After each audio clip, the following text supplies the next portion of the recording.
y pues les presento la ponencia que tenemos hoy. Es el derecho humano al agua y el ponente es Rodrigo Gutiérrez. Gracias.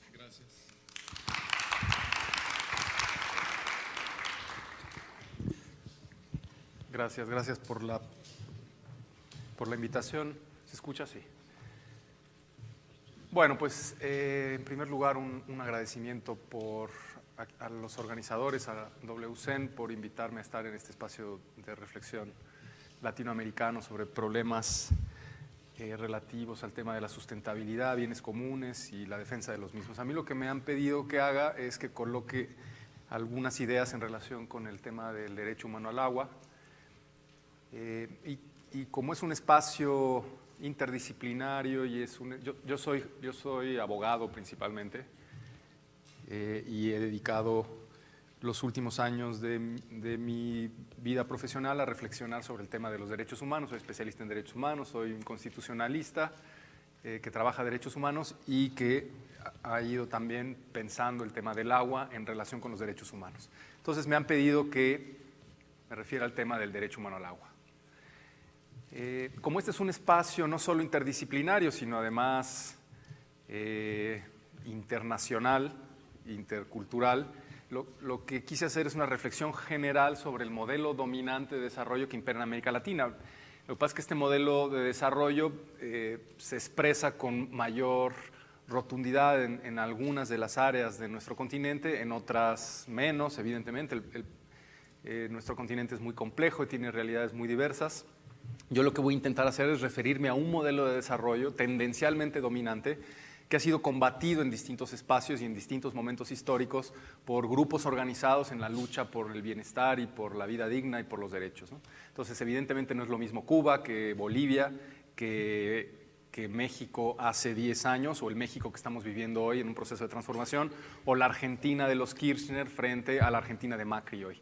Entonces, yo me voy a referir a un proyecto que sigue estando muy presente en América Latina, un proyecto que yo además considero es tendencialmente, desde mi punto de vista, por desgracia, dominante.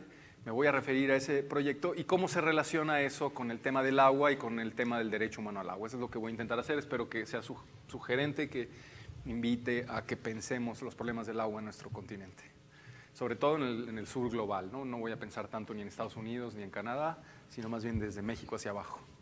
Bueno, desde la lectura que yo hago, ese modelo dominante de gestión del agua está inscrito en un marco más amplio, no son modelos autónomos de los procesos económico-políticos, y por lo tanto está en un marco más amplio de la organización de la economía o de los esfuerzos de algunos grupos dominantes de organizar la economía en nuestro continente. Y me refiero a un proyecto político, también ideológico, político-ideológico, de corte liberal. Lo hemos calificado como neoliberalismo. Son estos últimos 40 años de regresiones neoliberales, que tiene una noción de desarrollo profundamente vinculada a las ideas de productividad, yo no sé, aquí tengo, sí, productividad, competencia, y que argumenta que el bienestar de todos y todas, incluyendo incluso a las mayorías excluyentes, a las mayorías excluidas, a los grupos subalternizados, se logrará ampliando mercados. Lo que hay que hacer para salir del subdesarrollo, nos calificamos en la década de los 60 como países en desarrollo, y para salir de ese subdesarrollo, pues lo que hay que hacer es ampliar los mercados, proteger la propiedad privada, esto es muy relevante, y fortalecer empresas. Si hacemos eso, lograremos salir de esa situación generalizada de pobreza que es la que mantiene a millones de personas en nuestro continente en situación de exclusión. El modelo dominante de gestión del agua responde a las necesidades de ese proyecto. Entonces, no es ajeno a este proyecto, sino todo lo contrario, está interrelacionado de una forma muy intensa y muy estrecha. En muchos de nuestros países, pues este proyecto se ha vuelto incontrolable y las lógicas de acumulación es un proyecto que está basado en el egoísmo. Es la idea de quién puede acumular más y más pronto y apropiárselo, y no hay límite a la propiedad privada. Cualquier persona que tenga capacidad económica puede acumular y puede acumular lo que quiera. Basta con que tenga el dinero suficiente para poder apropiarse de bienes. Y cada día se abre la posibilidad de apropiarse de más bienes. Nuestros regímenes jurídico-políticos de la década de los 50, de los 60, denominados como Estado social, o los regímenes constitucionales del nuevo constitucionalismo latinoamericano, el boliviano, el venezolano, el ecuatoriano, han intentado poner límites a la propiedad privada y límites a los procesos de acumulación. Sin embargo, en muchos otros países, o cuando esos proyectos no han podido modificar la realidad de una forma intensa, muchos de esos procesos de acumulación y de concentración de riqueza se desbocan o están desbocados y se sobreponen a las lógicas de protección de la vida. Digamos que hay una máquina enloquecida que tiene casi vida propia, que se va apropiando y al mismo tiempo despojando de bienes y de recursos, va despojando a la gente y va permitiendo que ciertos sectores de la sociedad acumulen a través de la protección de la propiedad privada, jurídicamente respaldada en constituciones y en leyes, y despojen a comunidades campesinas, indígenas o a barrios populares de bienes comunes. Y debido a eso, pues cada vez y con mayor velocidad, los contextos en los que estamos viviendo se están transformando en contextos poco apropiados para reproducir nuestras vidas con dignidad, nuestras vidas en salud, nuestras vidas en libertad, y además las vidas de otras especies, flora, fauna, y de los entornos que necesitamos para vivir. En el marco de estas sociedades latinoamericanas está desbocada esta lógica de crecimiento económico a toda costa. No le interesa más que su propia reproducción.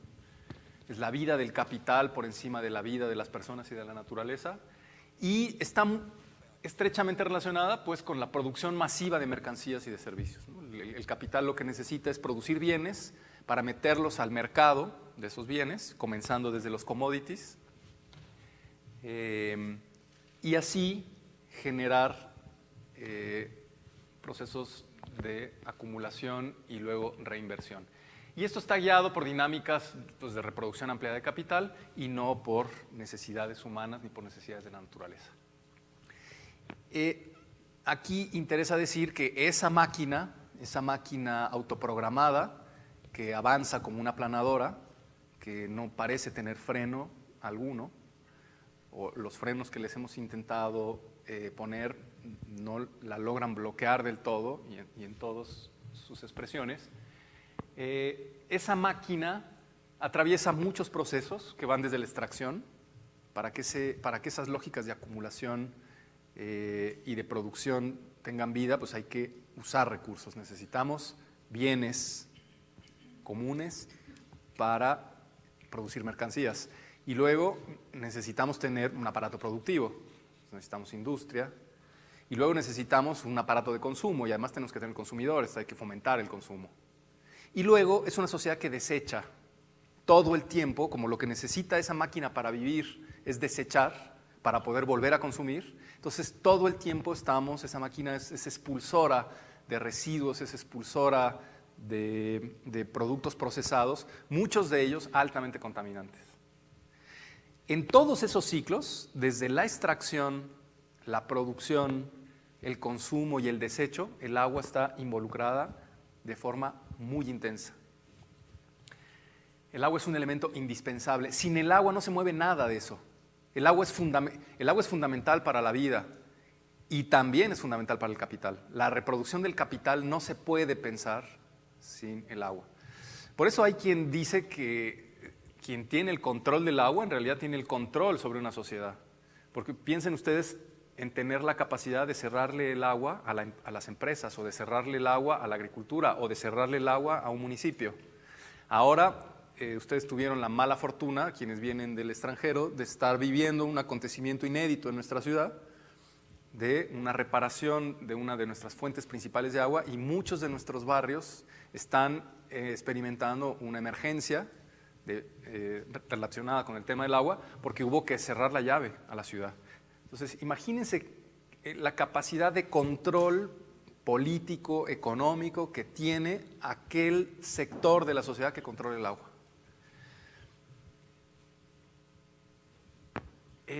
Bueno, ya lo decía, las industrias extractivas en materias primas, que son indispensables para producir mercancías, no podríamos pensar en nada de lo que tenemos, ni de lo que traemos puesto, ni de nuestras computadoras, ni de nuestros relojes, ni de prácticamente nada de lo que usamos, si no fuera porque hay una industria extractiva que está extrayendo minerales del subsuelo, a través de la minería fundamentalmente, para la producción de esos bienes. Bueno, esa industria extractiva requiere millones de metros cúbicos de agua por segundo. Miles de millones de metros cúbicos de agua por segundo. Esta mega minería tóxica a cielo abierto es una gran consumidora de agua.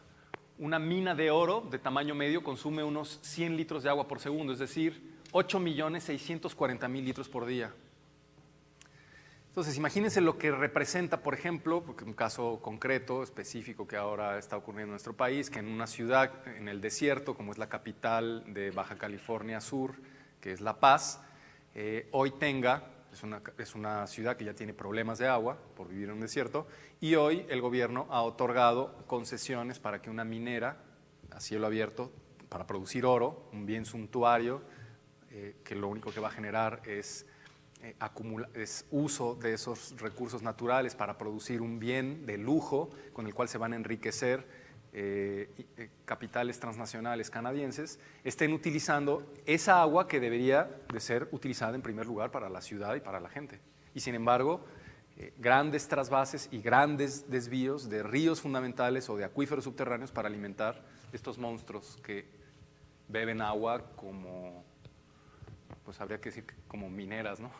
No, creo que no hay una metáfora que explique mejor. Y además, como ustedes saben, por ejemplo, las de oro lixivian con cianuro, y entonces las presas de jale o las presas para lixiviar son altamente contaminantes, con la posibilidad de que se rompan, y al romperse, y no con la posibilidad, sino con la realidad de que se rompan en nuestro país y en muchos otros países, se producen, no diría que regularmente, pero sí esporádicamente, la ruptura de estas presas con productos altamente tóxicos que dañan ríos y dañan el suelo y dañan poblaciones y dañan naturaleza, que luego son muy difíciles de reparar. Ahora nosotros tenemos ya, probablemente Omar les cuente sobre esto, pues una tragedia por la ruptura de una presa, no recuerdo si es de jales o de lixiviados.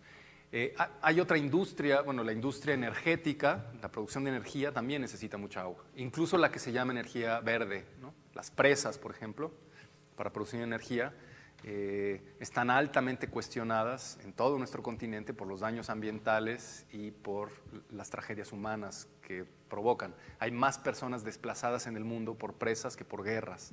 Para darnos una idea, el 70% de los ríos en el planeta están represados. Eso significa ríos muertos, significa ríos silenciados, en donde el caudal ecológico que debería de continuar después de esa presa queda extinto, y por lo tanto todo lo que está río abajo pues sufre un proceso de transformación muy radical, en donde es más difícil reproducir el tipo de vida que estaba ocurriendo ahí.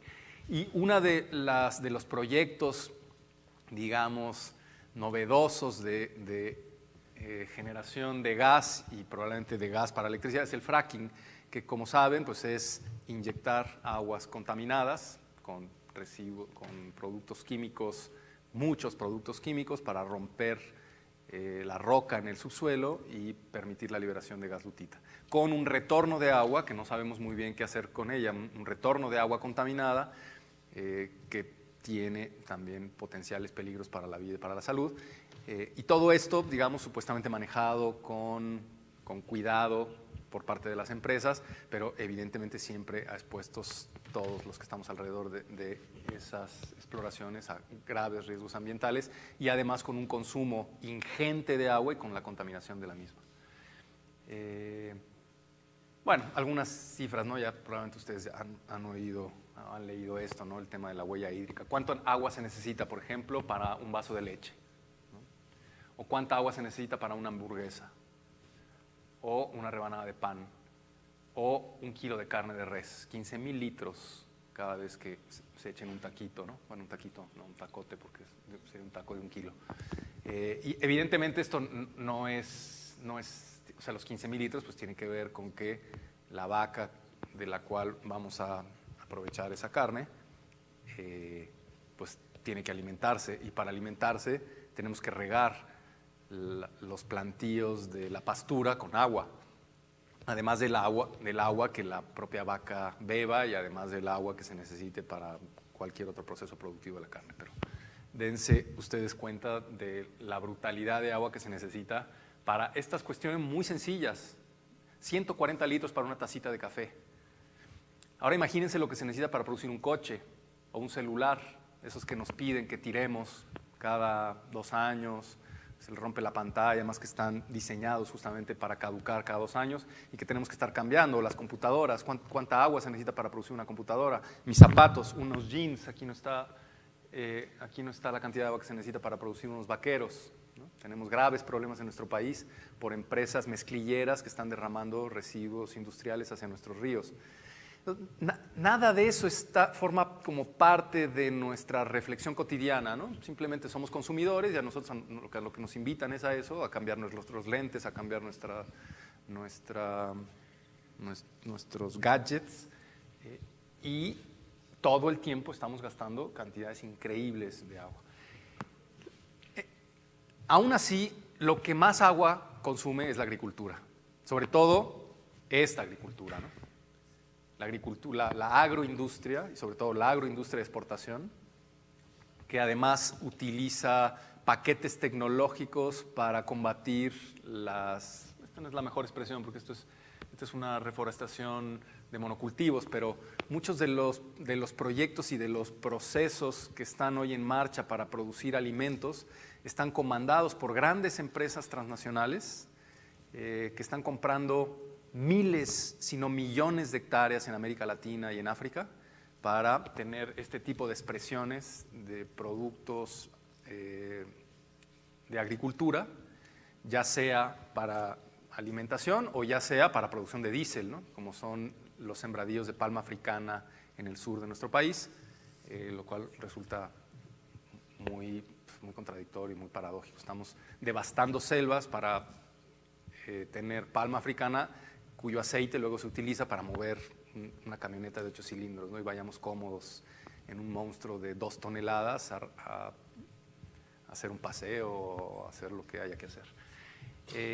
La agricultura es la gran consumidora de agua. Casi el 80% del agua que estamos consumiendo se va en esta agricultura.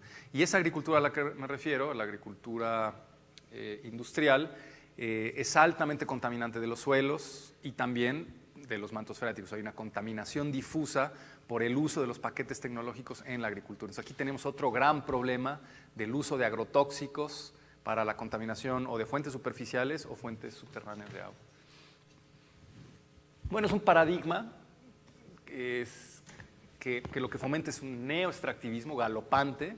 Cada día estamos utilizando más bienes comunes, basado en una lógica de acumulación por desposesión. Cada uno de esos procesos muy probablemente supuso el movimiento de un pueblo campesino, de un pueblo indígena, el avance de una frontera extractiva sobre un barrio, la expulsión de un grupo de personas que desarrollaban ahí sus vidas a través del cultivo de milpa o a través de sus formas de autoproducción y autosubsistencia alimentaria. Entonces, cada uno de esos procesos tiene como correlato desposesión, y el objetivo es la acumulación, el objetivo es generar más dinero. Nunca se había acumulado tanto dinero en la historia de este planeta. Nunca había habido tanto dinero en la historia de este planeta. Y nunca había estado tan acumulado en tan pocas manos.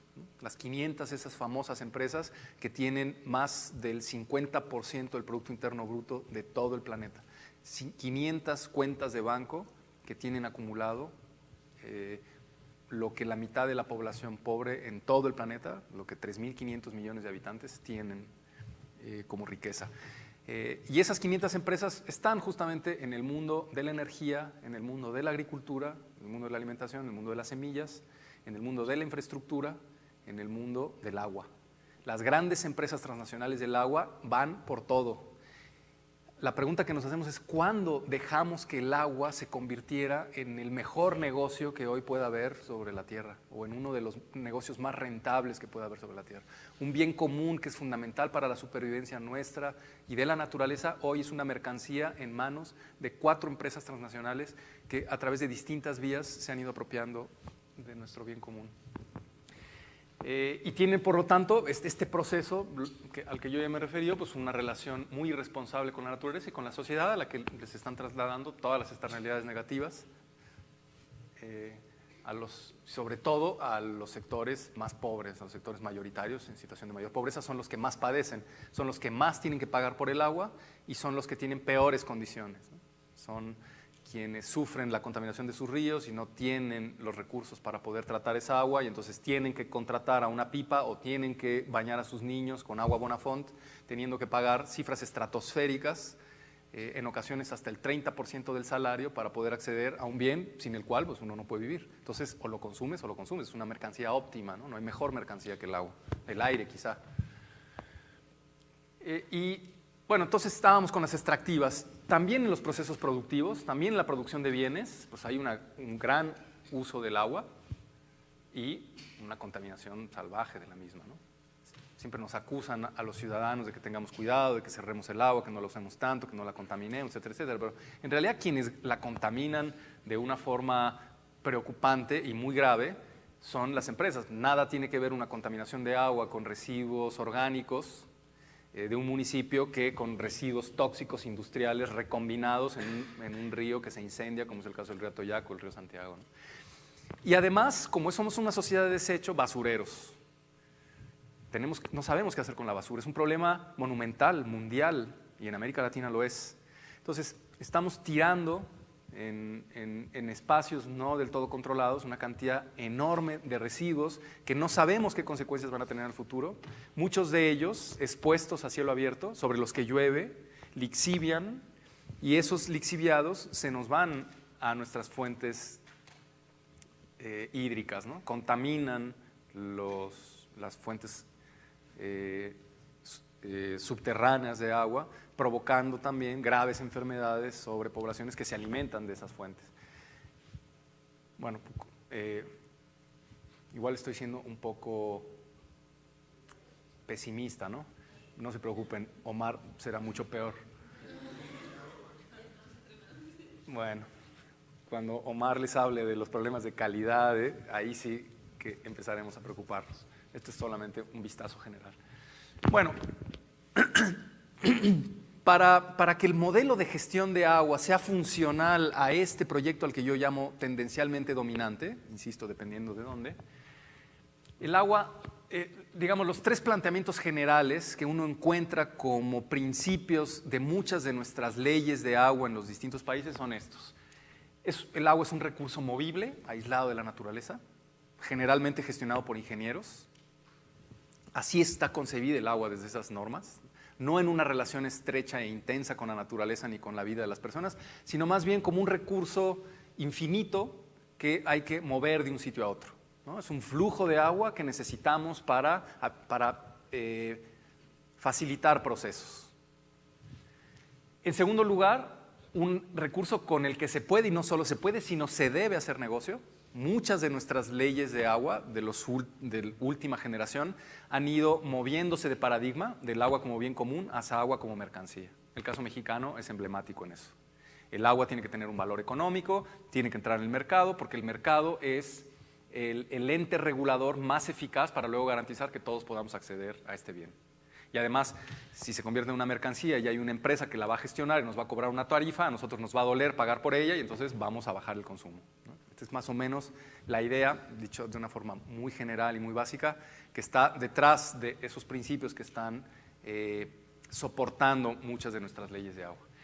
Y además es un recurso muy complejo porque está vinculado con todo, porque sus flujos son difíciles de seguir y de identificar y por lo tanto las decisiones deben de estar centralizadas en órganos técnicos. La sociedad no tiene nada que decir sobre el agua porque no sabe nada sobre ella.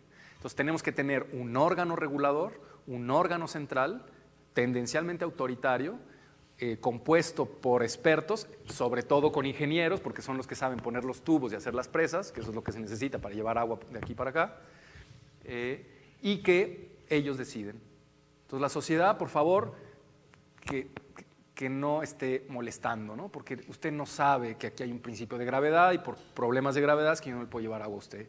Y como usted decidió irse a vivir a no sé dónde y está en una montaña, yo no le puedo llevar agua ahí. Y ese es un problema técnico que yo tengo que resolver. Entonces déjeme ver cómo lo hago. Pero por lo pronto, pues lo siento, tiene que usted, sobre todo si es mujer, bajar al río a traer su cubeta, ¿no? Entonces, detrás de ese modelo, de esos proyectos de ley, pues, las expresiones concretas en el territorio son estas, presas y trasvases, eso es en lo que están pensando. Nos falta agua aquí, ¿cómo la llevamos? Bueno, pues hay que matar ese río, ¿no? Aquí hay una cuenca, este río tiene mucha agua, ponemos una cortina de 180 metros, contenemos esa agua, metemos una bomba y la llevamos a donde se necesite. Caso de la Ciudad de México. Estamos dejando sin agua a las poblaciones más aguas indígenas de la cuenca del Cutzamala, quitándoles todo ese bien común para traerlo acá con un gasto descomunal en recursos y en energía. Imagínense lo que cuesta bombear esos millones de litros de agua para traerla desde una cuenca que mira hacia el Pacífico. Traemos el agua desde el Cutzamala, que ya se asoma, digamos, hacia Acapulco o hacia Puerto Escondido, la bombeamos, la subimos a la Sierra del Ajusco, la bajamos a la Ciudad de México, un porcentaje muy alto se nos va en fugas, y luego la sacamos por el emisor oriente hacia el Atlántico. Entonces, es un trasvase demencial, con un gasto increíble de energía y de recursos, muy ineficaz, que está colapsando. Bueno, eso es lo que está detrás, ¿no? del modelo hídrico en general que nuestras leyes protegen, presas, trasvases, y luego privatización. Este señor es el más rico del mundo, o uno de los más ricos del mundo, a veces sube, a veces baja, inauguró el cuarto Foro Mundial del Agua. Como saben, cada 2 años, me parece, se organizan foros mundiales del agua, que son en realidad los espacios en donde las empresas multinacionales se encuentran para decidir cómo se reparten el agua en el mundo, cómo la gestionan, y entonces tienen tecnología de muy alto nivel, se reúnen y van discutiendo cuáles son los problemas, etcétera, etcétera. Bueno, este señor que está metido en el agua inauguró el cuarto Foro Mundial del Agua en el Centro Banamex, aquí en el 2006. Por fortuna, frente a esa expresión muy obscena de la reunión de las empresas, la sociedad mexicana reaccionó y montó una marcha por la defensa del derecho humano al agua que fue es muy emblemática para quienes estamos en el mundo de la lucha por el agua, porque fue una marcha que, no digo que espontáneamente, pero sí generó una reacción ciudadana no esperada, que tuvo que ser frenada por granaderos y por policías, etcétera, etcétera. Pero piensen ustedes, quienes vengan de Bolivia, piensen ustedes en el proceso político en el que hoy están todavía inmersos, desde mi punto de vista, por fortuna.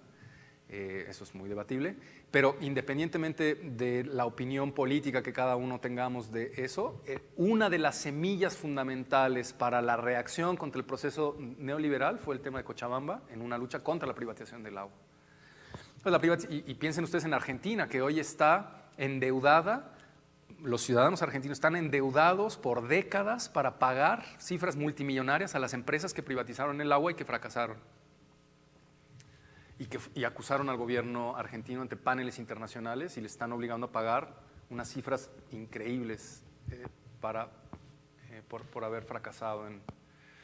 Bueno, los procesos de privatización se expresan de muchas formas, ¿no? La más evidente es el embotellamiento, es un negocio rampante. En el crack del 2008, el negocio de las botellitas de agua creció un 7%. Es un negocio floreciente, ¿no? Y además es realmente paradójico, o no sé si paradójico, muy conveniente. Voy un poco lento. Voy a acabar pronto, porque es la industria la que utiliza más agua, es la que contamina, por lo tanto nos genera un pánico o un miedo a nosotros a consumirla, y entonces ellos mismos nos ofrecen la solución.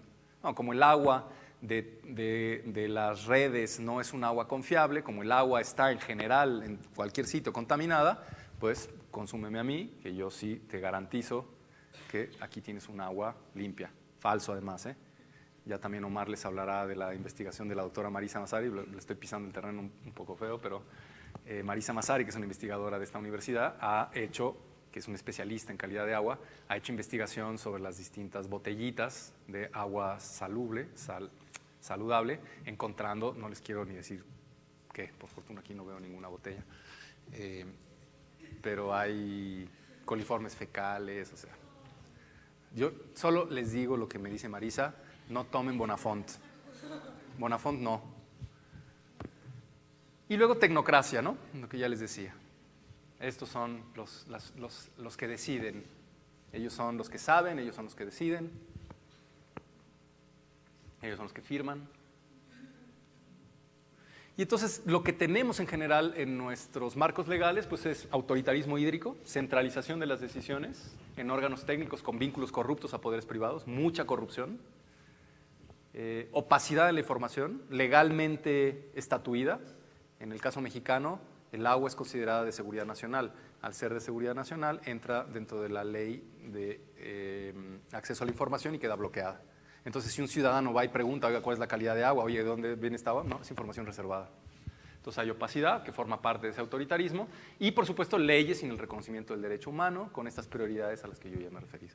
Bueno, eso genera pues, una conflictividad que va en aumento. Cada día hay más conflictos de agua en América Latina. Cada día están aumentando, cada día hay personas en situación de mayor pobreza, discriminación, con problemas de sobreexplotación, de privatización,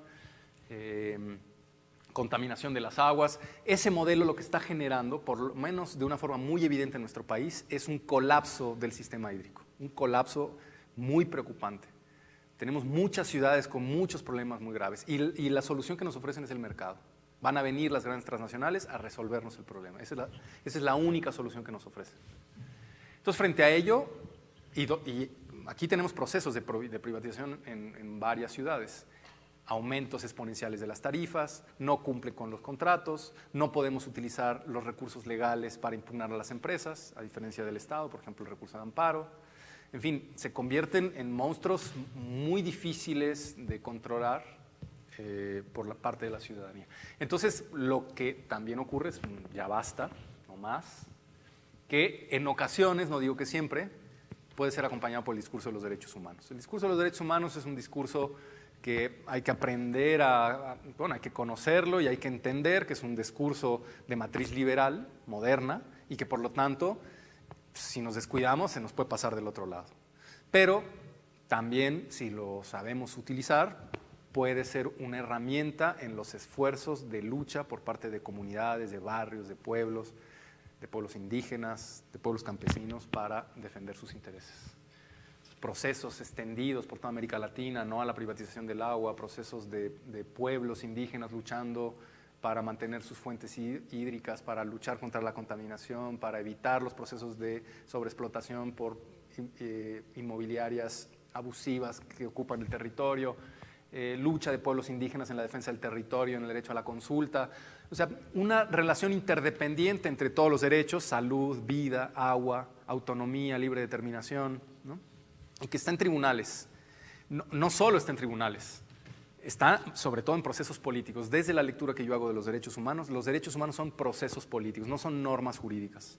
Están vivos, y están vivos gracias a estas personas que toman carreteras, que toman calles, que toman plantas de tratamiento, que llevan a cabo un conjunto muy diverso, muy creativo de acciones directas para defender esos bienes comunes. Y los tenemos en todos lados, muy cerquita de la universidad. Hay un proceso de lucha contra una inmobiliaria que está derramando millones de litros de agua por segundo, aquí a media cuadra, y el barrio de Santo Domingo organizado en estrategias múltiples para intentar frenar esa inmobiliaria, que además no es que les preocupa solo esa inmobiliaria, sino lo que ven es que se viene un proceso de gentrificación en todos estos barrios, en donde van a seguir fomentando, esperemos que el nuevo gobierno no, el crecimiento de nuevas torres para que vengan a vivir personas en sitios donde ya no hay agua. Bueno, todo eso está en marcha. Y entonces, pues ahí está el derecho humano. El derecho humano al agua, bueno, más bien no, ahí no está, o sea, está ahí. Pero estas personas, en esas luchas históricas, organizadas, en cabildeos nacionales e internacionales, han ido logrando que el discurso de los derechos humanos incorpore al agua como un derecho humano. Y eso a mí me parece que es una herramienta más, que hay que saber que existe, Hay que conocerla, hay que saber cuáles son sus alcances, cuáles son sus límites. Se ha ido constitucionalizando en nuestras constituciones, en la Constitución mexicana, pero también en otras constituciones progresistas de América Latina. Y en el derecho internacional de los derechos humanos se ha ido detallando su contenido, se ha ido precisando cuáles son las obligaciones del Estado, hasta dónde llega el derecho humano, qué podemos hacer con él, qué le podemos exigir al gobierno y a las empresas y cómo lo podemos utilizar como herramienta, ¿no? Yo llegué ya más o menos a mi tiempo para que tengamos, pues, si alguien tiene alguna preocupación o algún interés, que yo amplíe algo. Ya lo que viene es una cosa como bastante más jurídica, técnica, en relación a qué es ese derecho humano. Se los digo muy rápidamente como para que se den una idea básica de qué significa, qué decimos cuando decimos que yo tengo derecho humano al agua, para qué alcanza, ¿no? Bueno, hay un instrumento muy importante construido en el ámbito internacional de los derechos humanos que es vinculante para la mayoría de nuestros países, que es la Observación General número 15, que es la interpretación autorizada del Pacto Internacional de los Derechos Económicos, Sociales y Culturales, que es el instrumento internacional vinculante más importante para la protección de estos derechos: agua, salud, vivienda, alimentación, etcétera, etcétera. Y, por ejemplo, dice cosas interesantes como esta: el agua es un recurso natural limitado y un bien público fundamental para la vida. Un bien público fundamental para la vida, indispensable para vivir dignamente y condición previa para la realización de otros derechos. Aquí más o menos hay una definición de lo que es el derecho humano al agua.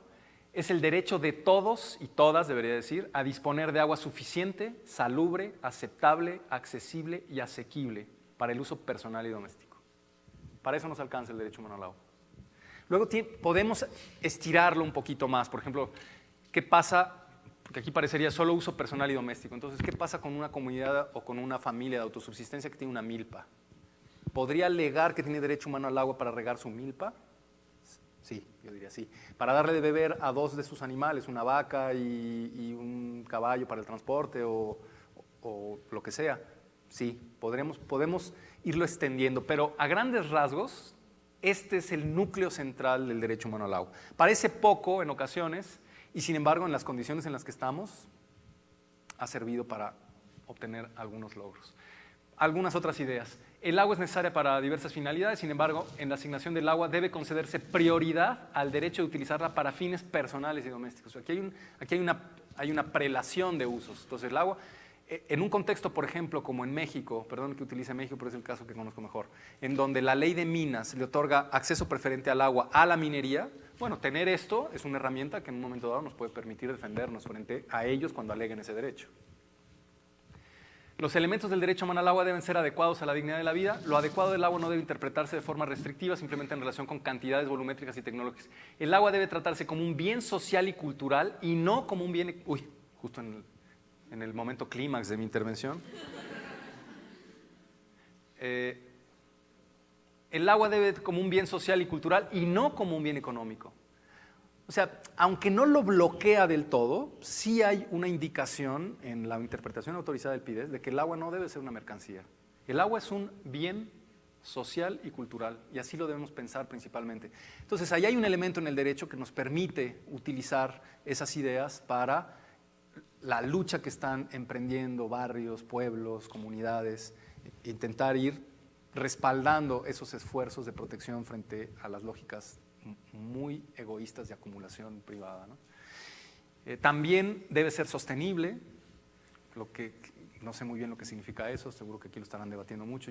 A mí no me gusta mucho la idea de sostenibilidad, pero en fin, por lo menos ahí hay un cable hacia la naturaleza. Y debido a que lo que resulta adecuado para el ejercicio del derecho puede variar en función de distintas condiciones que existen en cada región, existen 5 factores que se deben aplicar en cualquier circunstancia. Y son estas: el agua debe ser disponible, debe ser de calidad, debe haber accesibilidad física a la misma, debe haber accesibilidad económica a la misma. No me pueden fijar unas tarifas que comprometan el 25% de mi salario. No puede haber procesos de discriminación, no puede ocurrir que, como pasa aquí en este país, que tenemos un campo de golf y enfrente una comunidad en donde las mujeres tienen que bajar al río. Digo esto porque nosotros emprendimos un litigio justamente en el estado de Morelos para dotar de agua a unas mujeres que tenían esta situación. Y debe de haber información, tiene que haber un proceso muy amplio de transparencia. Tenemos que saber cuánta agua, de dónde viene, qué calidad, toda la información pública posible para que la ciudadanía pueda saber. Y luego, ya no lo digo aquí, ya no lo tengo aquí, pero así lo tengo aquí. Al formular y ejecutar las estrategias y planes de acción con respecto al agua deberán respetarse, entre otros, los principios de no discriminación y de participación popular. El derecho de los particulares y grupos a participar en los procesos de decisión que puedan afectar su ejercicio del derecho al agua debe ser parte integrante de toda política, programa, estrategia. Entonces, participación, descentralización, transparencia y uso prioritario del agua para consumo personal y doméstico. Creo que ahí hay algunos elementos que uno puede encontrar en el derecho para acompañar esos procesos a los que yo me refería. Bueno, yo con eso me callo porque ya llegué. Yo pensé que siempre uno dice, no, yo no voy a hablar y solo 5 minutos y luego, claro, se tiene un rollazo. Tenemos 10 minutitos para que si hay alguien que tiene alguna preocupación sobre algún tema y yo a lo mejor tengo alguna idea sobre eso o no, y simplemente nos vamos agobiados. Hay 3, yo veo 3 manos. Hola, Quizá, no sé si prendemos la luz. Ya. No sé, yo tirando líneas desde aquí, ¿no? Pero es que estoy medio ciego y no veo. Acá, estoy acá. Perdón. Bueno, mi pregunta va más enfocada a lo que ha sucedido últimamente aquí en la Ciudad de México. Ajá. Hasta parece que fue como, hace como 3 semanas, 4, fue la consulta del nuevo aeropuerto. Y posteriormente pasó lo de cerraron el sistema Cutzamala para darle mantenimiento. Ajá. ¿Tú consideras que la consulta que se realizó fue como una expresión a ese derecho humano al agua que tú mencionas? Porque en el caso de las comunidades aledañas a donde se iba a construir el aeropuerto, Ajá, muchos apelaban a que iban a atentar contra sus derechos, tanto a la parte cultural, a la parte social, a la parte hídrica. Entonces, sí. no sé si ese ejercicio que se hizo de la consulta lo consideras como una expresión del derecho al agua, o tiene más tintes políticos. Yo diría que tiene una relación. Ese es un derecho, ese más bien yo diría es un derecho político a la participación ciudadana. La verdad que desde el punto de vista jurídico se puede debatir, pero ahí lo que se expresó con toda claridad es el derecho a la consulta, ¿no? El derecho a la participación y el derecho a la consulta. Ahora, como parte del debate del aeropuerto está muy fuertemente vinculado con un tema de agua, porque ahí tenemos un lago, que es el Nabor Carrillo, que además es una laguna de regulación, en fin, etcétera, etcétera, y se ha señalado por parte de académicos, aquí de nuevo Omar hizo un trabajo muy interesante con la Unión de Científicos Comprometidos por la Sociedad para explicar cuáles son algunos de los problemas hidrológicos que tendría la ciudad si decidimos construir un aeropuerto ahí. Entonces, diría que está relacionado, pero no diría en automático que fue una consulta por el agua, pero sí que es un tema que apareció de una forma muy intensa en el debate público, ¿no? Entonces, indirectamente, pues podríamos decir que también el tema del agua lo consultamos ahí. Había 2 manos más, 3. ¿Les parece si vamos solo por orden, de allá abajo, de arriba hacia abajo? Es que no sé quién la levantó primero, fue como al mismo tiempo. Hola. Bueno, yo creo que es claro que tenemos 2 culturas cuando hablamos del agua, una que está enfocada a la que tú hablas como un derecho al mercado o un activo mercantil, que es lo que planteas, el modelo que planteas, y el otro que es el del derecho al agua. Tú hablas de una respuesta de la sociedad como el ya basta y que tiene ahora un discurso, digamos, más fuerte cuando tocan lo del los derechos humanos. Mi pregunta es, digamos que ese ya basta se presencia en muchas marchas, en muchas protestas, pero yo siento que eso no es tan efectivo. La pregunta es hacia eso, ¿cómo hacemos que ese ya basta sea efectivo? Ya.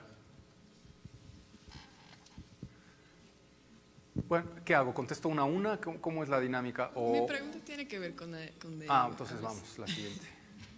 Entonces déjenme ir anotando porque se me van a olvidar. Yo iba en este mismo camino, es que he leído unos autores que han publicado sobre los derechos, el derecho humano al agua y el saneamiento, y que dicen que el hecho de que algunos países sí firmaron en 2010 los derechos humanos de la ONU no ha significado que los países han desarrollado políticas públicas para garantizar este derecho en sus territorios. O sea, por una parte firmaron un acuerdo internacional sobre los derechos y por otra, en sus territorios no es una realidad desde el punto de vista de políticas públicas. Entonces mi pregunta es, ¿cuál es su visión? ¿Cómo ves? Y cuáles son los caminos para que se cambien a una realidad de políticas públicas en nuestros países. Muy bien. ¿Quién más tiene pregunta?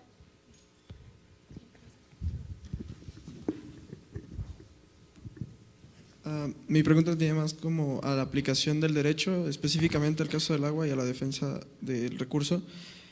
Aquí en México se tiene el caso del río Sonora, entonces yo quería saber más o menos cuál es el estado del avance que ha tenido el derecho para defender la destrucción y el problema ambiental que hubo en el río Sonora.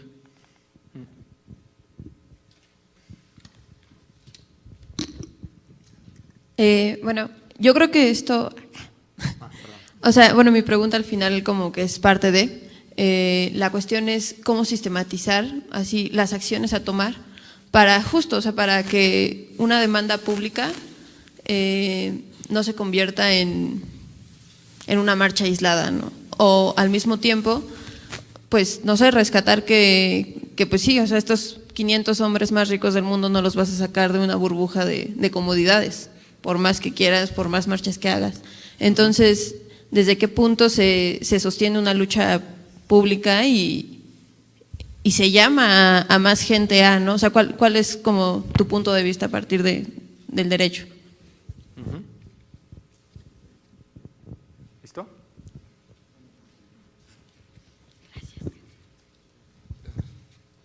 Buenos días. Mi pregunta va más enfocada en cuanto a ¿por qué dentro del marco de los derechos humanos resulta tan fácil estas violaciones y cómo se sobreponen en este orden entre derechos y leyes? Teniendo en cuenta también que muchas veces sucede que están enfocados directamente al ser humano, pero las implicaciones van más allá, sobre todo en fauna y flora.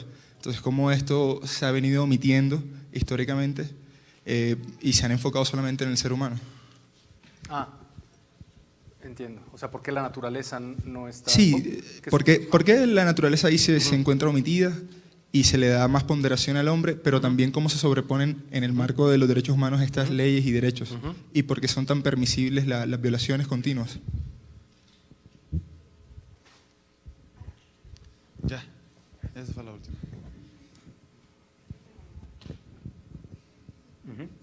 Ya, esa fue la última. Esa fue la última. Sí. La compañera se quedó. Bueno, ahora sí tenemos 5 minutos, también lo podemos charlar o me mandan un correíto y ahí vamos, seguimos. Esto es nada más era para abrir boca. Además, Omar va a poder contestar más que yo. Bueno, ya basta. ¿Cómo hacemos efectivo? O sea, creo que algunas de ustedes lo que están señalando es tenemos muchas expresiones de resistencia, pero eso en realidad no transforma la realidad. Bueno, primero habría que ver. Yo creo que sí hay procesos locales de transformación. Yo creo que frente a la hidra que significa este proyecto dominante de desarrollo que hoy es muy pujante y que se expresa en toda América Latina, esos procesos de resistencia sí logran en ocasiones, en espacios locales, vencer, ¿no? Tenemos algunos. Yo conozco varios, aquí y en América Latina. Hemos logrado frenar minerías, hemos logrado parar presas, hemos logrado parar procesos de privatización en distintos...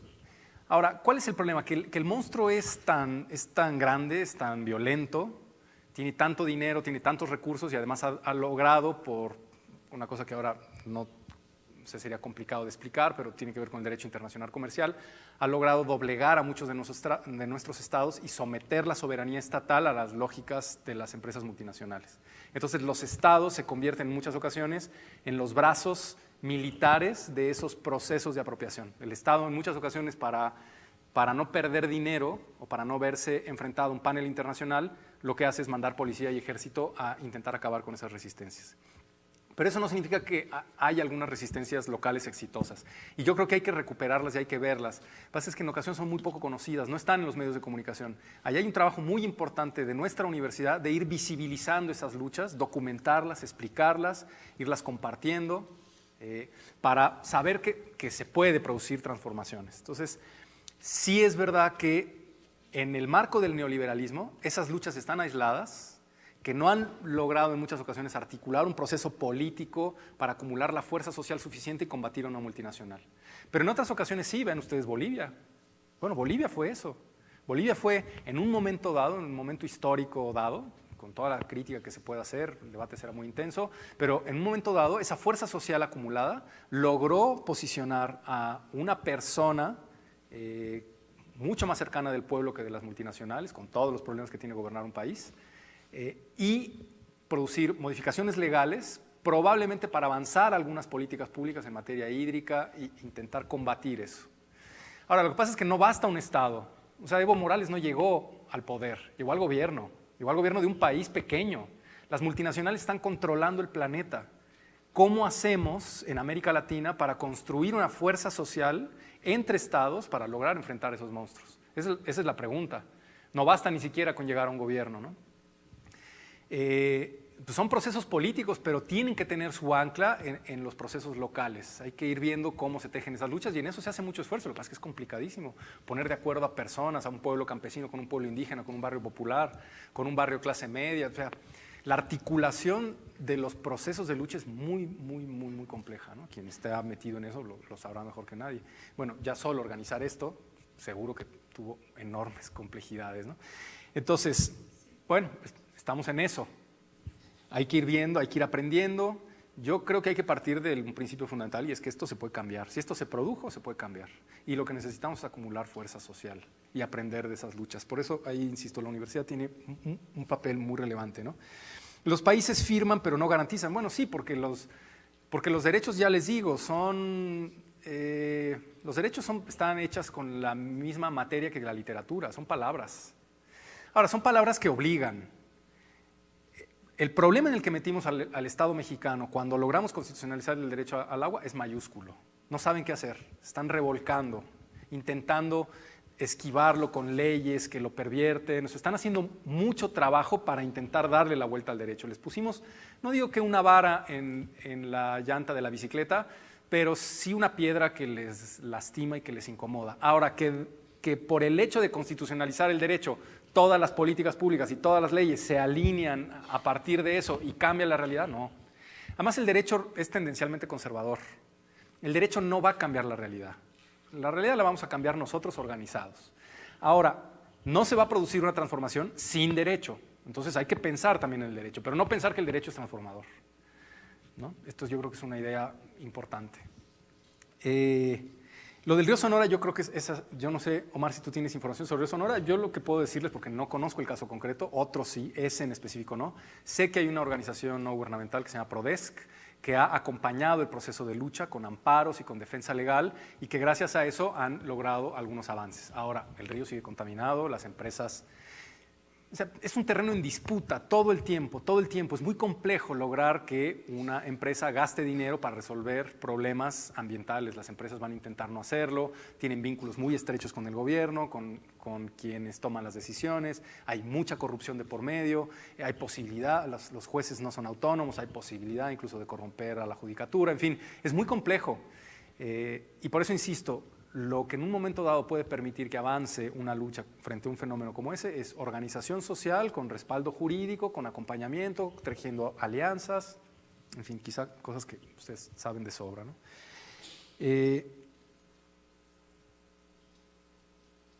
¿Cómo sistematizar acciones para que el derecho público no sea a una marcha aislada?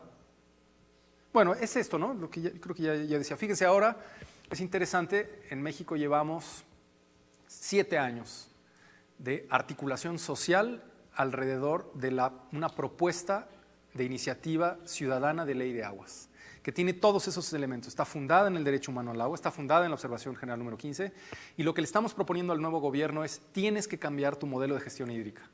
O sea, todas esas luchas que frente al neoliberalismo eran luchas de resistencia, ahora se articularon, se están organizando y están haciendo una propuesta de ley para llevar al actual gobierno y decirle: tienes que cambiar tu modelo hídrico, y aquí está la ley que conviene que tomes en cuenta por lo menos. Y esa ley abre toda la información pública al agua, plantea un órgano de gestión democrático con un consejo democrático ciudadano, como el INE, pero en el tema del agua. Permite y legaliza la gestión comunitaria del agua, acaba con la idea de que el agua sola debe ser trasvasada a través de grandes megaproyectos y se centra en la cuenca, propone que cada cuenca sea sustentable y que no dependa de otras cuencas y que no haya trasvases y no haya presas. En fin, ahí hay un modelo en donde académicos, ambientalistas, pueblos indígenas se han reunido durante 7 años y han hecho esta propuesta. Bueno, ¿lo vamos a lograr? No lo sé, estamos en esa lucha, lo estamos intentando.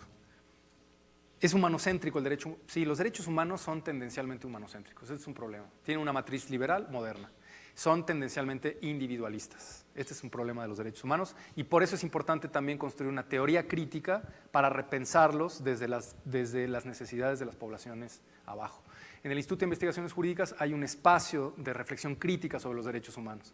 Pensamos que no se debe, perdonen la metáfora, va a quedar mal en este momento, no se debe de tirar el niño con el agua. Yo creo que los derechos humanos llevan 300 años afinándose, digamos, y yo creo que hay un potencial de cambio en ellos, pero hay que pensarlos críticamente, porque si simplemente los utilizamos como están en los pactos o en nuestras constituciones, sí corremos el riesgo de pasarle un proceso, digamos, neocolonial a algunos procesos históricos de defensa. Pero por otro lado tenemos, por ejemplo, el Convenio 169 de la OIT, que plantea derechos colectivos, que abre la posibilidad de que los pueblos ejerzan colectivamente el derecho a la autonomía, a la libre determinación y defiendan sus territorios y tengan acceso preferente a los recursos naturales. Y eso rompe un poco la matriz moderna liberal de los derechos, y es interesante. Ahora yo le decía a Omar que por qué no nos organizábamos para defender un río como un ser vivo. El amparo, por ejemplo, está pensado para defender personas. El amparo, que es el recurso que todos en América Latina tenemos para defender nuestros derechos, normalmente está pensado para defender personas individualmente. ¿Por qué no intentamos defender a un río como si fuera un sujeto titular de derechos? Y eso rompe la matriz liberal de los derechos, los vuelve locos, no sabrían qué hacer con eso. Creo que sería un proyecto divertido incluso, interesante, provocador, que quizá pondría una semillita para el cambio que aquí ustedes están imaginando. Nada, muchas gracias, nos acabó el tiempo, no quiero robar más tiempo, Omar. Sí.